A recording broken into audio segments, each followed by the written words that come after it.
സമ്മതിക്കരുത്. കാരണം അയാൾക്ക് പറ്റില്ല. അങ്ങനെയാണെങ്കിൽ ശ്രീകൃഷ്ണ ഭഗവാൻ ഒരു ഉദ്ധവരെ ഉയർത്തിക്കൂടായിരുന്നില്ലേ? പാദത്തിൽ വീണ് കരഞ്ഞുകൊണ്ട് പറഞ്ഞില്ലേ, നാഹം തവാംഗ്രികമലം ക്ഷണാർദ്ധമഭികേശവ തെക്തും സമുത്സഹേ നാദാ സ്വധാമനയമാമഭി. കൃഷ്ണ, പോകുമ്പോൾ അവിടുത്തെ ധാമത്തിലേക്ക് എന്നെ കൊണ്ടുപോകും. കാരണം അങ്ങയുടെ കൂടെ നടന്നു, ഇരുന്നു, ചിരിച്ചു, കളിച്ചു. അങ്ങ് കഴിച്ച ഉച്ഛിഷ്ടം ഞാൻ ഉച്ഛിഷ്ടഭോജന അതുവരെ ഞാൻ കഴിച്ചില്ലേ. കഥം പ്രിയമാത്മാനം തെക്വ, എങ്ങനെ ഈ പ്രിയനെ അങ്ങേക്ക് വിട്ടുപോകാൻ സാധിക്കണോ? അല്പം സ്നേഹം കാണിച്ചുകൂടെ കൃഷ്ണ എന്നൊക്കെ ഉദ്ധവർ ചോദിക്കുമ്പോൾ ഭഗവാൻ വളരെ വ്യക്തമായിട്ട് പറയാണ്, ഉദ്ധവരെ ആത്മനോ ആത്മൈവ ഗുരു യത്പുരുഷസ്യ വിശേഷത പ്രത്യക്ഷാനുമാനാഭ്യം ശ്രേയോസോ അനുവിന്ദതേ. അങ്ങേക്ക് ശ്രേയസ് കൈവരിക്കണമെന്നുണ്ടോ? ആത്മനോ ആത്മൈവ ഗുരു, അങ്ങയെ ഉയർത്താൻ അങ്ങേക്കേ പറ്റുള്ളൂ. ഉദ്ധവരെ, എനിക്ക് വഴി കാണിച്ചു തരാനേ പറ്റുള്ളൂ. ഞാൻ വെറും ഒരു വഴികാട്ടിയാണ്. ഞാനൊരു ടോർച്ച് കാണിച്ചു തരാം, വെളിച്ചം കാണിച്ചു തരാം. പോകേണ്ടതെല്ലാം അങ്ങ് തന്നെയാണ്. ഇതാണ് ഭാരതീയ സംസ്കാരം. തെറ്റിദ്ധരിക്കരുത്. വേറൊരാളെ കൊണ്ട് നിങ്ങളെ ഉയർത്താമെന്ന് വിചാരിച്ചാൽ അത് വെറുതെ നിങ്ങൾ സമയം കളയാണ്, നിങ്ങളുടെ സമ്പത്ത് കളയുകയാണ്. അതിനൊന്നും നിങ്ങളുടെ മനസ്സ് സമ്മതിക്കരുത്. ക്രമേണ ക്രമേണ പെട്ടെന്ന് നമ്മൾ ഉയർത്താൻ പറ്റിയിട്ടില്ലെങ്കിലും ക്രമേണ നമ്മുടെ മനസ്സിനെ ഉയർത്തിക്കൊള്ളുക. അപ്പം അതുകൊണ്ട് പൂജിച്ചു എന്ന് വെച്ചിട്ട് തെറ്റില്ല. മനസ്സിലാവുണ്ടോ നിങ്ങൾക്ക്? എന്തുകൊണ്ടാണ് പൂജിച്ചു എന്ന് വെച്ചിട്ട് തെറ്റില്ല എന്ന് പറയുന്നത്? പൂജ ചെയ്യുമ്പോൾ നമുക്ക് മനസ്സിലാവും, കുറേ കൂടി വരുമ്പോൾ മനസ്സിലാവും.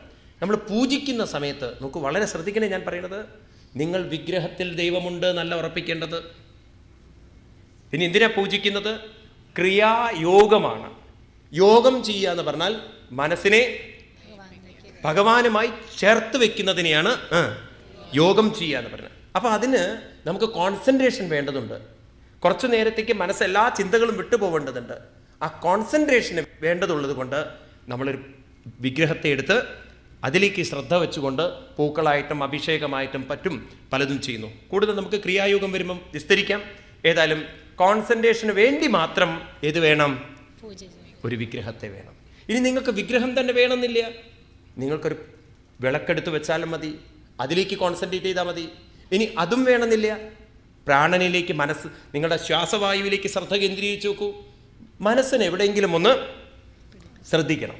ഇനി അതും പറ്റില്ലെങ്കിലോ ഭഗവാന്റെ രൂപം നിങ്ങൾക്ക് ഉള്ളിൽ വെച്ചുകൊണ്ട് പൂജിക്കാം. അതുകൊണ്ടാണല്ലോ അതിനെ മാനസിക പൂജ എന്ന് പറഞ്ഞിരിക്കുന്നത്. ഏതെങ്കിലും വഴിക്ക് ശ്രദ്ധ കേന്ദ്രീകരിച്ച് മനസ്സിനെ ഉയർത്തണം എന്ന് പറയണം. ഇതെല്ലാം ചിട്ടപ്പെടുത്തി എഴുതി വെച്ച ശങ്കരാചാര്യരുണ്ടല്ലോ. ഗുരുവായൂരപ്പൻ്റെ പൂജകളും അതുപോലെ തന്നെ ഒരുപാട് ക്ഷേത്രങ്ങൾക്ക് വിഗ്രഹങ്ങളൊക്കെ നിഷ്കർഷിച്ച് ശാരദാപീഠം അവിടെ അത് ഇവിടെയൊക്കെ ചെയ്ത ശങ്കരാചാര്യ സ്വാമികൾ അവസാനം പറയുകയാണ്, ഞാൻ 3 തെറ്റുകളെ ചെയ്തുള്ളൂ എന്ന്. ശങ്കരാചാര്യരുടെ ജീവിതത്തിലെ അവസാനത്തെ ഒരു പ്രഖ്യാപനം ഇതാണ്. 3 തെറ്റുകൾ ഗുരുവായൂരപ്പ ഭഗവാനെ ഞാൻ ചെയ്തു. അതെന്താണത്രേ? രൂപമില്ലാത്ത അങ്ങയെ രൂപത്തോടുകൂടി പൂജിച്ചു എന്നുള്ളത്. അതൊരു തെറ്റാണ്. രൂപങ്ങൾക്ക് അതീതമായ അങ്ങയെ ഞാൻ രൂപത്തിൽ. അപ്പോൾ ഒരു കാര്യം ഉറപ്പാണ്, രൂപങ്ങളല്ല ഈശ്വരൻ. രൂപങ്ങളെ പിടിച്ചുകൊണ്ട് നമ്മൾ രൂപത്തിൽ നിന്നും ഉയരാനുള്ളതാണ്. അല്ലെങ്കിൽ ശങ്കരാചാര്യ സ്വാമികൾ അത് പറയില്ല. മനസ്സിലാവുണ്ടോ ഞാൻ പറയുന്നത്? രൂപത്തിലായിരുന്നു ഈശ്വരൻ, രൂപം തന്നെയാണ് ഈശ്വരനെങ്കിൽ ശങ്കരാചാര്യ സ്വാമികൾ അത് പറയില്ലായിരുന്നു. പറയോ? അപ്പം രൂപത്തിലൂടെ ഞാൻ അങ്ങയെ ആരാധിക്ക വഴി ഞാൻ അങ്ങയെ ഭഗവാനെ വാസ്തവത്തിൽ അങ്ങയെ ഞാനൊന്ന് ചെറുതാക്കുകയാണ് ചെയ്തത്, അങ്ങയെ ഞാൻ നിന്ദിക്കുകയാണ് ചെയ്തത്. അതിന് ഞാൻ മാപ്പ് ചോദിക്കുന്നു. അപ്പം രൂപം വേണ്ടാന്നല്ല പറയുന്നത്, രൂപത്തിൽ നിന്നും മനസ്സിനെ ഉയർത്തണം. ഇനി രണ്ടാമത് പറയുന്നു, സർവവ്യാപിയായിരിക്കുന്ന അങ്ങയെ ഞാൻ ഒരു ക്ഷേത്രത്തിൽ ഒതുക്കി വെച്ചു എന്നുള്ളത്. അപ്പം സർവത്ര നിറഞ്ഞിരിക്കുന്ന അങ്ങയ്ക്ക് വേണ്ടിയിട്ട് പ്രത്യേക സ്ഥലം കൽപ്പിക്കുക. കാരണം അങ്ങയുടെ സർവവ്യാപിത്വത്തെ ഞാൻ ഒന്ന് താഴ്ത്തി, ഒന്ന് ഞാൻ നിന്ദിച്ചു. അതിനും എന്നോട് മാപ്പ് തരുമെന്ന് എന്ന് പറഞ്ഞാൽ എന്താ അർത്ഥം? നമ്മൾ തീർത്ഥാടനങ്ങൾ ചെയ്യുമ്പോഴും ഉറപ്പിക്കണം, ഈ തീർത്ഥാടനത്തിലൂടെ ഏതൊരു ആരാധനയാണോ നമ്മൾ ഉദ്ദേശിച്ചത്, ആരാധിക്കുന്ന ദൈവം നാം പുറപ്പെട്ടപ്പോഴുമുണ്ട്, യാത്രയിലുമുണ്ട്, അവിടെയുമുണ്ട്. നിങ്ങൾ വീട്ടിൽ നിന്ന് പുറപ്പെടുമ്പോഴും ഗുരുവായൂരപ്പനുണ്ട്, ബസ്സിലും ഗുരുവായൂരപ്പനുണ്ട്, ഇറങ്ങുമ്പോഴും ഗുരുവായൂരപ്പനുണ്ട്, അമ്പലത്തിലെത്തുമ്പോഴും ഗുരുവായൂരപ്പനുണ്ട്. എവിടെയാണ് ഗുരുവായൂരപ്പനില്ലാത്തത്? എവിടെയാണ് ഗുരുവായൂരപ്പനില്ലാത്തത്? എവിടെയുമില്ല. ഉണ്ടോ? ഗുരുവായൂരപ്പൻ എവിടെയില്ലല്ലോ എന്ന് വെച്ചാൽ ഗുരുവായൂരപ്പനെ എല്ലായിടത്തും ഉള്ളൂ. ഈ ബോധ്യം നമ്മുടെ ഉള്ളിൽ ഉറപ്പിച്ചുകൊണ്ട് വേണം നമ്മൾ പോവാൻ. മൂന്നാമത്തത്, ഭഗവാനെ അങ്ങ് വാക്കുകൾക്കും ശബ്ദങ്ങൾക്കൊക്കെ അതീതമാണ്. എന്നിട്ടും ഞാൻ അങ്ങയെ വാക്കുകൾക്കുള്ളിൽ ഒതുക്കിക്കളഞ്ഞു. അതുകൊണ്ട് ഞാൻ അങ്ങയോട് മാപ്പ് ചോദിക്കുകയാണ്. അപ്പോൾ വാക്കുകൾ ഉപയോഗിച്ചതിന് മാപ്പ്, രൂപത്തിലൂടെ കണ്ടതിന് മാപ്പ്, ഒരു തീർത്ഥാടന സ്ഥലത്ത് പോയതിന് മാപ്പ് ചോദിച്ച വ്യക്തിയാണ് ആര്? ശങ്കരാചാര്യ സ്വാമികൾ. അപ്പം എന്താ ഇതെന്നൊക്കെ പറയാനുള്ളത്? നമ്മൾ നാമം ചൊല്ലുമ്പോഴും മനസ്സിലാക്കണം, നാമം ചൊല്ലുന്ന ആ മനസ്സിൻ്റെ പിന്നിലാണ് ഭഗവാൻ ഇരിക്കുന്നത്. അദ്ദേഹം നാമത്തിനും അതീതനാണ്. രൂപത്തെ നമ്മൾ ആരാധിക്കുമ്പോഴും മനസ്സിലാക്കണം, ഈ രൂപങ്ങളൊക്കെ ഗ്രഹിക്കാൻ സാധിക്കുന്ന മനസ്സിനും അതീതനാണ് ഗുരുവായൂരപ്പൻ. അതുപോലെ നമ്മൾ മനസ്സിലാക്കണം, ഏതൊക്കെ തീർത്ഥസ്ഥലങ്ങളിൽ ചെല്ലുമ്പോഴും നമ്മൾ മനസ്സിലാക്കണം, അവിടേക്ക് പോകുന്നതിന് മുമ്പും പോകുമ്പോഴും എവിടെയും ആര് മാത്രമേ ഉള്ളൂ? ഭഗവാൻ മാത്രമേ ഉള്ളൂ. ഇതൊക്കെ മനസ്സിലാക്കിക്കൊണ്ട് നമ്മൾ ആരാധിച്ചു കഴിഞ്ഞാൽ നമ്മുടെ മനസ്സിനെ നമുക്ക് തന്നെ ഉയർത്താൻ സാധിക്കും. ക്ലിയർ ആവുന്നുണ്ടല്ലോ? അപ്പോൾ ഈ ചോദ്യങ്ങൾക്കൊക്കെ നിങ്ങളുടെ ഉത്തരം സ്വയം കണ്ടെത്തിക്കൊണ്ടേ. ഞാൻ ഇത്ര തുറന്നു പറയാൻ കാരണം, ഭാഗവതം പറയുമ്പോൾ ആരും ഇതൊന്നും പറയില്ല. ഇതൊക്കെയാണ് ഭാഗവതത്തിൽ നമ്മളോട് ഓർമ്മിപ്പിക്കുന്നത്. ഇതാണ് ഭാഗവതം നമ്മൾ ഉൾക്കൊള്ളേണ്ടത്.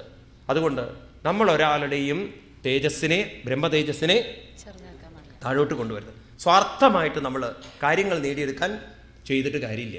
ഇനി നിങ്ങൾക്ക് വേണ്ടി മറ്റൊരാൾ പൂജ ചെയ്തതുകൊണ്ട് നിങ്ങൾക്ക് തോന്നുന്നുണ്ടോ നിങ്ങൾ അർഹിക്കാത്തത് നിങ്ങൾക്ക് കിട്ടുന്നുള്ളത്? പൂജയിലൂടെ കിട്ടുന്നുണ്ടെങ്കിൽ ഈ ലോകം വഴിതെറ്റും. കാരണം എന്താണ്? എല്ലാവരും ഇങ്ങനെ പൂജയിലൂടെ അവരുടെ ആവശ്യങ്ങൾ ചോദിച്ചു കഴിഞ്ഞാൽ, അർഹിക്കാത്തത് ഭഗവാൻ കൊടുത്തു കഴിഞ്ഞാൽ പിന്നെ ഇവിടെ ആകെ പ്രശ്നങ്ങളാണ്. ഒരാൾ ഭഗവാന്റെ മുന്നിൽ ഇരുന്നു കൊണ്ട് പ്രാർത്ഥിക്കുന്ന ഒരൊറ്റ കാര്യമാണ്, ഭഗവാനെ എനിക്കൊരൊറ്റ കാര്യമേ വേണ്ടൂ. അപ്പം ഭഗവാൻ ഇങ്ങനെ ശ്രദ്ധിച്ചു, എന്താവും ഇയാൾക്ക് വേണ്ടത്? ദിവസവും ഇത് തന്നെയാണ്. അയാളുടെ കാര്യമാണെങ്കിൽ കല്യാണം കഴിഞ്ഞിട്ടില്ല, വീടില്ല, പണമില്ല, ഒരു ചുക്കുമില്ല, വെറുതെ ഒരു ജോലി കിട്ടിയിട്ടുണ്ട്, ആ ഒരു വാടക വീട്ടിൽ അങ്ങനെ കഴിഞ്ഞു കൂടുന്ന മനുഷ്യൻ. കൂടെയുള്ളതൊരമ്മ, അവർക്കാണെങ്കിൽ കണ്ണും കാണില്ല. ഇങ്ങനെയുള്ളൊരു ജീവിതം നയിക്കുന്ന ആളാണ് രാവിലെ എണീറ്റിട്ട് നാമം ചൊല്ലിക്കൊണ്ട് ഭഗവാനോട് പ്രാർത്ഥിക്കുന്ന ഏതൊരു ജോലിസ്ഥര് പറഞ്ഞു കൊടുത്തതാ. അങ്ങനെ പ്രാർത്ഥിച്ച് ഒറ്റ കാര്യമാണ് പ്രാർത്ഥിക്കുന്നത്. എന്താ പ്രാർത്ഥന എന്നറിയോ? എൻ്റെ ഭഗവാനെ, എനിക്ക് ഒരൊറ്റ പ്രാർത്ഥനയുള്ളൂ. അതെന്താണ്? എൻ്റെ അമ്മ കണ്ണു തുറന്ന്, എൻ്റെ ഭാര്യ ധാരാളം രത്നാഭരണങ്ങളും സ്വർണ്ണാഭരണങ്ങളും ധരിച്ച് എൻ്റെ കുട്ടിയെ വീട്ടിൽ വെച്ച് തൊട്ടിലാട്ടുന്നത് എൻ്റെ അമ്മയ്ക്ക് കാണാനൊരു മോഹമുണ്ട്, അതൊന്ന് സാധിപ്പിച്ചു തരണമെന്ന്. ഒരൊറ്റ പ്രാർത്ഥനയുള്ളൂ. അമ്മയ്ക്ക് കണ്ണ് കാണണം. കാണേണ്ടത് എന്താന്ന് വെച്ചാൽ ഭാര്യയ്ക്ക് നിറയെ ആഭരണം ഉണ്ടാവണം. അപ്പം നോക്കൂ, രണ്ടാമത് മൂന്നാമത് ഇനി ആ ഭാര്യ എൻ്റെ കുട്ടിയെ, അപ്പം ഇയാൾക്ക് കുട്ടി ഉണ്ടാവണം. ആ കുട്ടി എൻ്റെ വീട്ടിൽ, അപ്പം ഇയാൾക്ക് വീടുണ്ടാവണം. അവിടെ തൊട്ടിലാട്ടണത് അമ്മയ്ക്ക് കാണണം. അത്രേ. ഭഗവാൻ വിചാരിച്ചു, ഇത്ര വലിയ ഭാര്യയോ? ഒരൊറ്റ പ്രാർത്ഥനയിലാണ് ഒക്കെ ഒപ്പിച്ചിരിക്കുന്നത്. നോക്കൂ, ഇങ്ങനെ എല്ലാവരും പ്രാർത്ഥിച്ച പോലെ കാര്യങ്ങൾ നടക്കുകയാണെങ്കിൽ ഈ ലോകത്തിൽ എന്തായിരിക്കും അവസ്ഥ? നമ്മൾ പ്രാർത്ഥിക്കുന്നതല്ല നടക്കുക, നമ്മൾ ഓരോരുത്തരും അർഹിക്കുന്നതാണ് നടക്കുക. ഇപ്രകാരം പറഞ്ഞു. അതുകൊണ്ട് നിങ്ങളിപ്പം സ്വാർത്ഥത കൊണ്ടാണ് എന്നെ കൂട്ടിക്കൊണ്ടു പോകുന്നത്, നിങ്ങളുടെ കാര്യം നടക്കാനാണ്. എന്തായാലും ഒരു കാര്യം ഞാൻ പറയാം, നിങ്ങൾ ആചാര്യന്മാരാണ്, മഹത്തുക്കളാണ്. അതുകൊണ്ട് നിങ്ങൾക്ക് വേണ്ടി ഞാൻ വരണു.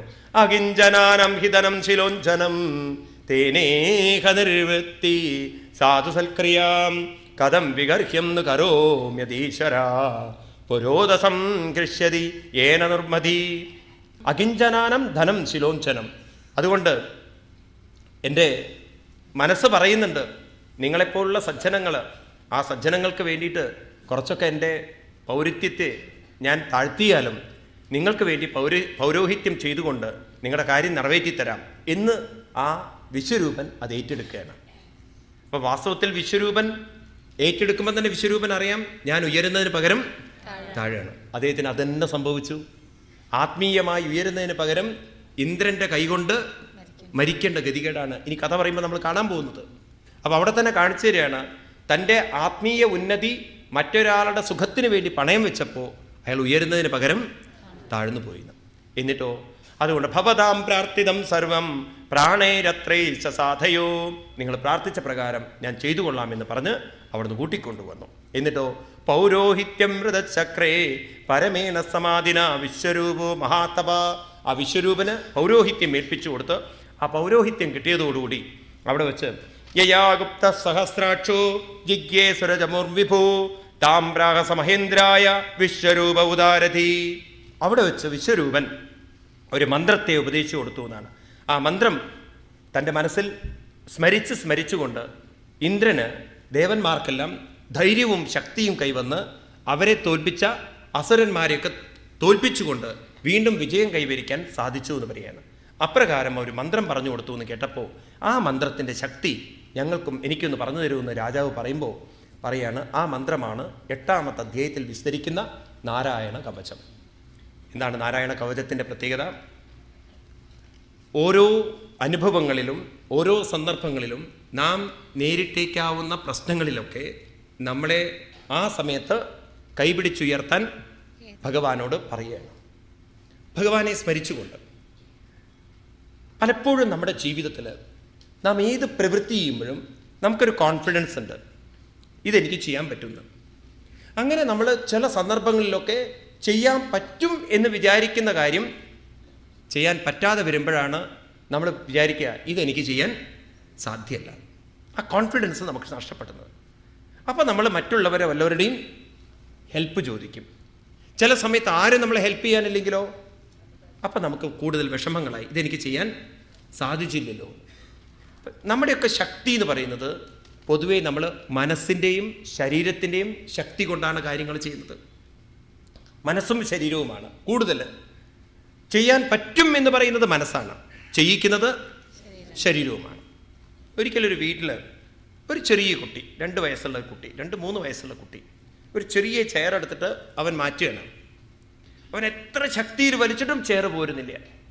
അവനേക്കാളും ശക്തിയുണ്ട് ചെയർ, മരത്തിൻ്റെ പണ്ടത്തെ ചെയർ. അപ്പോൾ അച്ഛൻ ഇങ്ങനെ ദൂരെ നിന്ന് നോക്കുന്നുണ്ട് ഇവൻ്റെ പ്രയത്നമൊക്കെ. അപ്പം അവൻ കുറേ മുന്നോട്ട് വലിക്കും, പിന്നെ പൊക്കാൻ ശ്രമിക്കും, ഒരു കണക്കിനും വരുന്നില്ല. അവസാനം അവന് ദേഷ്യം വന്ന ചെയറിന് 2 ഇടിയൊക്കെ ഇടിച്ചു. അപ്പം അച്ഛൻ ചോദിച്ചു, എന്തിനാ കുട്ടി ഇതൊക്കെ ചെയ്യുന്നത്? പറഞ്ഞു, എനിക്കിത് ഉയർത്താൻ പറ്റണില്ലല്ലോ എന്ന്, എനിക്കിതിന് ശക്തിയില്ലല്ലോ എന്ന്, എനിക്കിതിന് ഒരു കഴിവില്ലല്ലോ അച്ഛാ. കുട്ടി ഇങ്ങനെ കരയാൻ തുടങ്ങി. പറഞ്ഞു, ആര് പറഞ്ഞു കുട്ടിക്ക് കഴിവില്ല എന്ന്? കുട്ടിക്ക് ഇതിനുള്ള കഴിവുണ്ട്, എന്നിട്ട് പറ്റണില്ലല്ലോ അച്ഛാ, ഇത് പൊക്കാൻ പറ്റുന്നില്ലല്ലോ. ഉടനെ അച്ഛൻ പറഞ്ഞു, ഉണ്ണി, എപ്പോഴും നമ്മുടെ ജീവിതത്തിൽ എല്ലാ കാര്യവും നമ്മുടെ ശരീരം കൊണ്ട് ഉയർത്താൻ പറ്റിയെന്ന് വരില്ല. ഉണ്ണി എന്നോട് ചോദിച്ചോ അച്ഛനൊന്ന് എന്നെ സഹായിക്കണമെന്ന്? ചോദിച്ചു എന്നോട്? ഇല്ല. അപ്പം അച്ഛനും കൂടി സഹായിച്ചിട്ടുണ്ടെങ്കിലോ ഉയർത്താൻ പറ്റില്ലേ ഉണ്ണിക്ക്? തീർച്ചയായിട്ടും. ഇനി ഒന്ന് പിടിച്ചു നോക്കൂ. അപ്പോൾ കുട്ടിയൊന്ന് തൊട്ടതും കൂടുതൽ ഭാരം അച്ഛൻ തന്നെ എടുത്തു.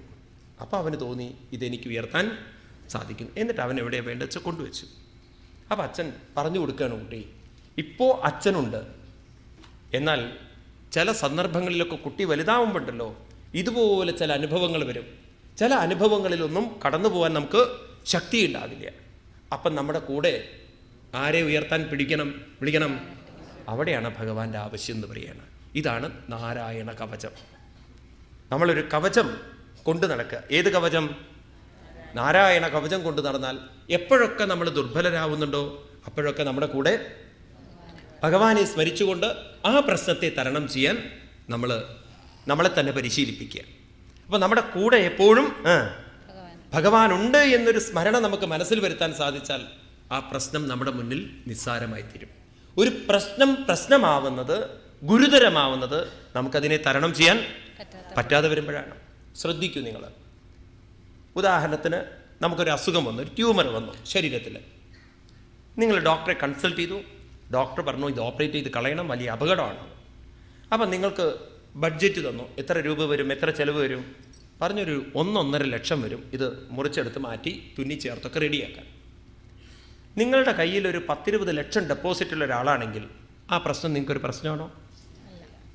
ആണോ? എന്നാൽ നിങ്ങൾ ആകെ കടത്തിലും ആകെ പ്രശ്നത്തിലുമാണ്. ഒരാളും നിങ്ങളെ സഹായിക്കാനില്ല. 1 ലക്ഷം പോയിട്ട് 1000 രൂപ എടുക്കാൻ ബുദ്ധിമുട്ടുള്ള ആളാണെങ്കിലോ ആ പ്രശ്നമാണോ? അപ്പം എങ്ങനെയാണ് ഒരു പ്രശ്നമാവുന്നത്? 1000 എടുക്കാനില്ലാത്ത ഒരാൾക്കും ഉള്ള ട്യൂമർ, ഒരു 10 ലക്ഷം കയ്യിലുള്ള ഒരാളുടെയും ട്യൂമർ ഒന്നാണെങ്കിൽ 2 പേർക്കൊണ്ട് നേരിക്കുക.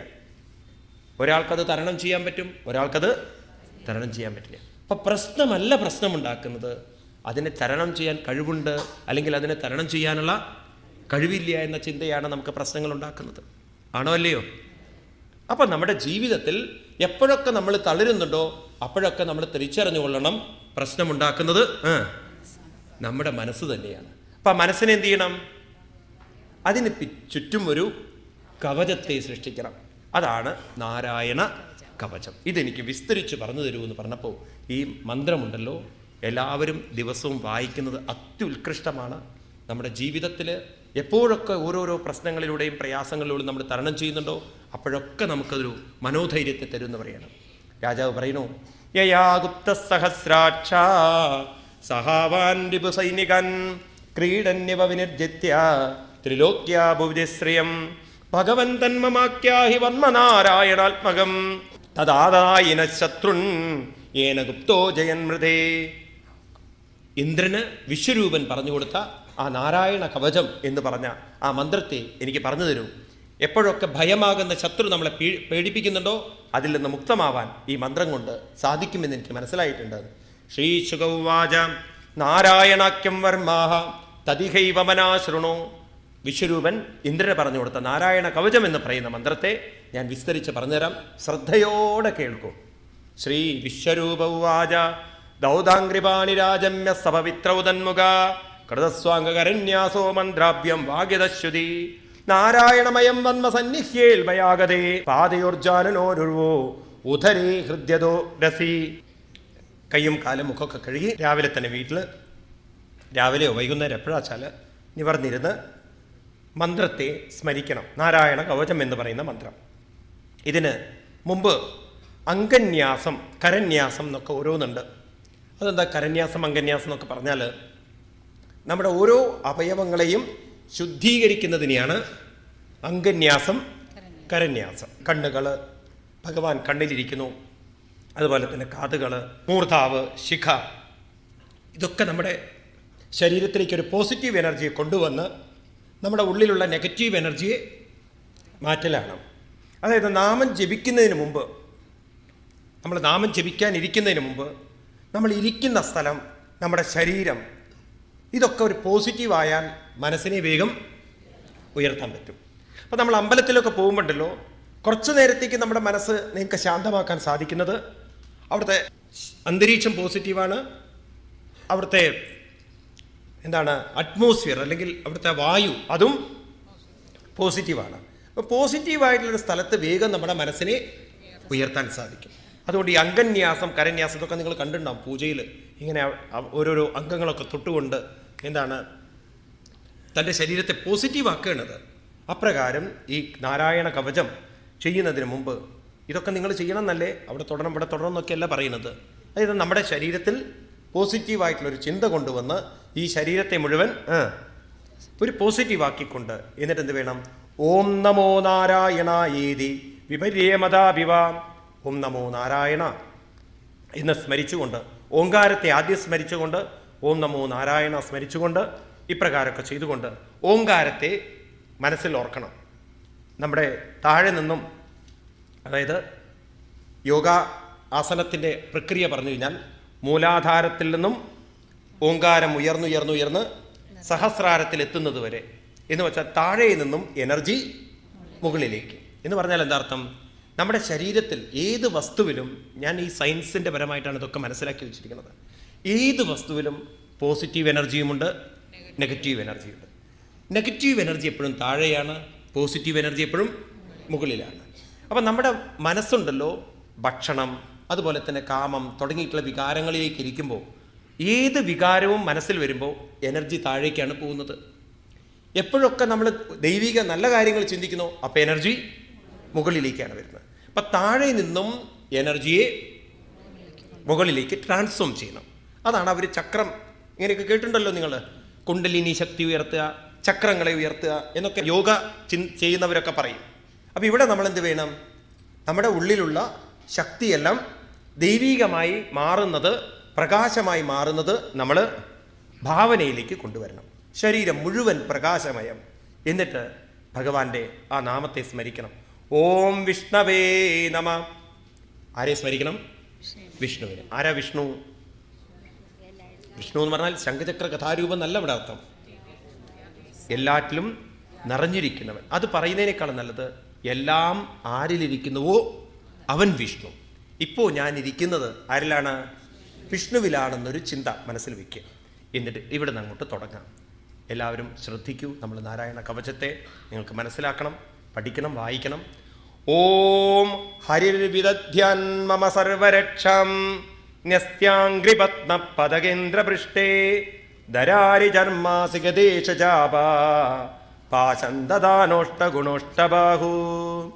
ഭഗവാനെ മനസ്സിൽ സ്മരിച്ചുകൊണ്ട്, ഭഗവാന്റെ തൃപ്പാദ കമലങ്ങളെ തൻ്റെ മനസ്സിൽ കണ്ടുകൊണ്ട്, പദകേന്ദ്രപൃഷ്ടേ പക്ഷിരാജാവിൻ്റെ മുകളിൽ ഭഗവാൻ തൻ്റെ പാതാരവിന്ദങ്ങൾ കാണിച്ചുകൊണ്ട്, ഭഗവാന്റെ കയ്യിൽ എന്തൊക്കെയുണ്ട്? ധരാരി ചർമാസി ഗദേശ ചാപ, ശംഖം, ചക്രം, പരിച, വാള്, ചാപം, ഇപ്രകാരമൊക്കെ വെച്ചുകൊണ്ട് അഷ്ടഗുണോഷ്ട